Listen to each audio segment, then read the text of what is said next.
எல்லாரும் நாமதேவர் மாதிரி வருவாளா? எல்லாரும் துகாராம் மகாராஜ் மாதிரியா வருவா? தரிசனம் பண்ண அந்த பசு இருந்துன்னா 3 மீட்டர், கிட்டத்தட்ட 10 அடி. அந்த 10 அடிக்குள்ள நாம இருந்தோம்னா நம்ம கிட்ட இருக்கிற நெகட்டிவ் முழுக்க எடுத்துரும். கோவிலுக்கு வந்தா பண்ணக்கூடாதுங்கிற 32 அபச்சாரம் இருக்கு. நாமதேவரை எப்படி பார்ப்பேன்? துகாராம் மகாராஜ் வந்தார்னா நீ எப்படி பார்ப்ப? அவர்களை எப்படி கருணையோட பார்ப்பையோ அதுபோல இவாளை பார்க்க.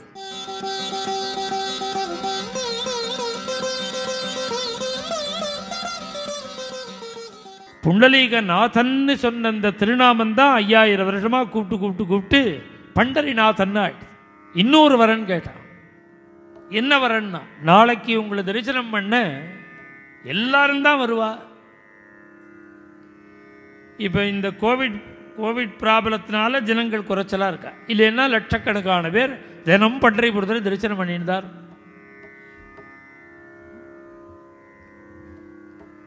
அத்தனை பேர் தரிசனம் பண்ணுறாளே, எல்லாரும் துகாராம் மகாராஜ் மாதிரியா இருப்பா, எல்லாரும் நாமதேவர் மாதிரியா இருப்பா. உலகம் பலவிதம். அது ஒருத்தர் மாதிரி இன்னொருத்தர் பக்தியில் இருந்துட முடியுமோ? ஒருத்தருக்கு நைஷ்டிக பக்தியார்.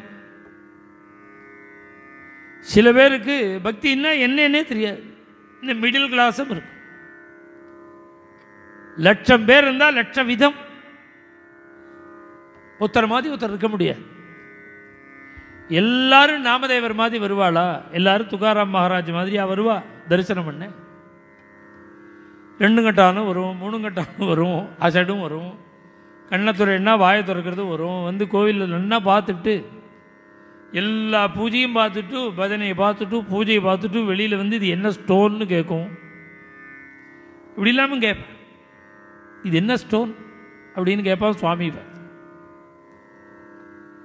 அவன் புத்தியில் இத்தனை பூஜை பார்த்தும் ஸ்டோன்னு தான் மைண்டில் இருக்குப்ப, சுவாமிங்கிற எண்ணமே இல்லை. இது மாதிரி எத்தனை பேர் இருப்பா? மூட பாப்பி ஜெய்சே தைசே. நிறைய மூடர்களும் வருவா, பாப்பிகளும் வருவா. நீ என்ன பண்ணணும் தெரியுமோ? இவன் மூடன்னு ஒதுக்கக்கூடாது, பாப்பின்னு ஒதுக்கக்கூடாது. மூடன்கிறது என்னன்னா, இப்போ நான் சொன்னேன் பாருங்க, அவன் தான், அவனுக்கு எந்த சுவாமின்னே தெரியாது. அவர் சொல்லியிருக்கார், ஜோசியர் சொல்லியிருக்கார், நீ பசுமாடு இருக்கிறது போய் பிரதட்சணம் பண்ணிட்டு வா. அவள் தான் உன் நெகட்டிவ் தாட்ஸ் எல்லாம் போகும், நெகட்டிவ் வைப்ரேஷன்லாம் போகும், பாசிட்டிவ் எனர்ஜி வரும். அதனால் நாட்டு பசுமாடு இருக்கிற இடத்துக்கு வா, போய் கோசாலையில் ஒரு 12 பிரதட்சணம் பண்ணு, 16 பிரதட்சணம் பண்ணு, உனக்கு வாழ்க்கையில் அப்புறம் நெகட்டிவாக போயிடும், பாசிட்டிவ் எனர்ஜி வந்துடும்னு. இந்த நாட்டு பசுக்களுக்கு, இந்த கோக்களுக்கு இந்த ஒரு சக்தி, நெகட்டிவாக போயிடும். 3 மீட்டர் 6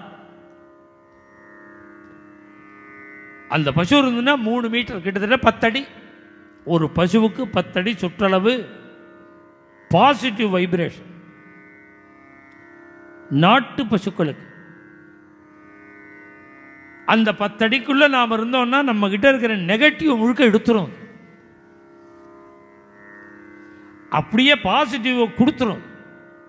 அது எங்கேருந்து ஸ்ப்ரெட் ஆகுதுன்னா அதனுடைய முதுகுலேருந்து ஸ்ப்ரெட் ஆகுது.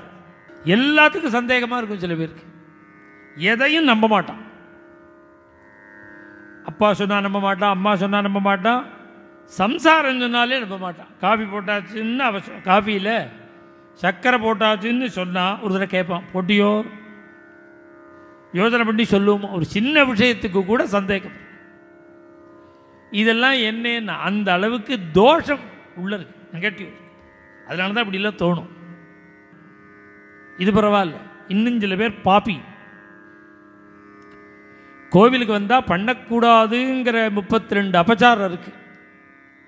அந்த 32ஐயும் பண்ணிட்டு இருப்பான். இவன் பாப்பி. மூட பாப்பி ஜெய்சே தைசே உதரிகா சே லாவுனி. அதனால இந்த மூடர்களும் வருவா, பாப்பிகளும் வருவா. நீ என்ன பண்ணணும் தெரியுமோ? இவன் மூடன் பாபின்னு வெறுக்க கூடாது. பின்ன என்ன பண்ணணும்னா, நீ நாமதேவரை எப்படி பார்ப்ப? துகாராம் மகாராஜ் வந்தார்னா நீ எப்படி பார்ப்ப? அவர்களை எப்படி கருணையோட பார்ப்பையோ அதுபோல இவாளை பார்க்கணும், இவர்களையும் அதுபோல பார்க்கணும். பாவிகளையும் உத்தாரணம் பண்ணணும், பாவிகளுக்கும் கிருபை பண்ணணும்.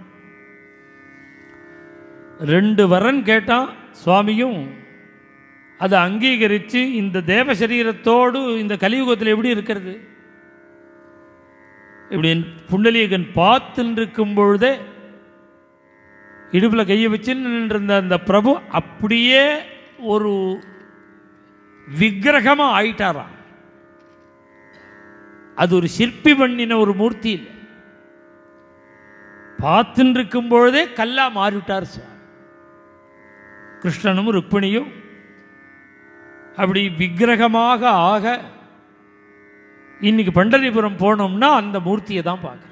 மேலும் இது போன்ற சிறப்பான நிகழ்ச்சிகளை காண இப்போவே லைக் பண்ணுங்க, ஷேர் பண்ணுங்க, மறக்காம சப்ஸ்கிரைப் பண்ணுங்க.